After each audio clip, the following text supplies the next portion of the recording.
शिकलो आम्ही, MA झालो, BEd झालो, LLB झालो, PhD झालो. खड्ड्यात न टाका तुमच्या डिग्र्या.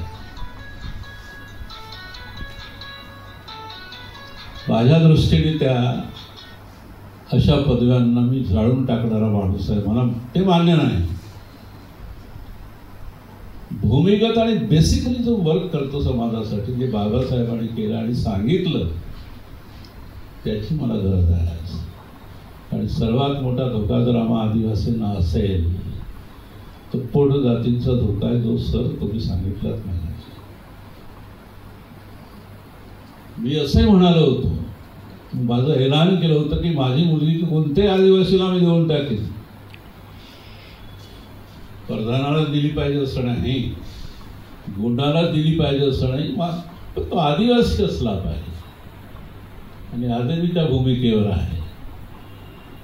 इथे गोड प्रधानाला विचारत नाही, प्रधान कोरकुला विचारत नाही, कोरकू कोलामाला विचारत नाही, कोलाम भिल्लांना विचारत नाही.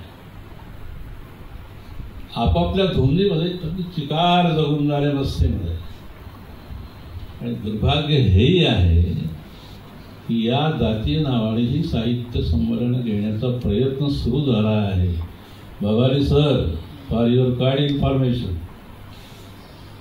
अशी जर जातीय नावाने संमेलन जर व्हायला लागली, मी लिहून देतो स्टॅम्प पेपरवर, तुम्ही टिकूच शकत नाही. या व्यवस्थेमध्ये लक्षात ठेवा.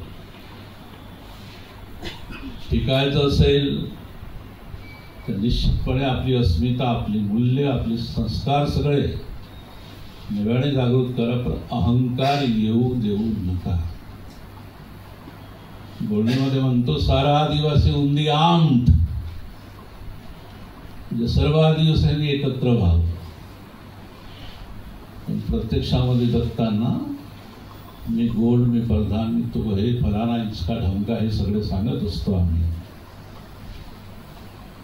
गांधींनी हे सुंदर सांगितलं होतं की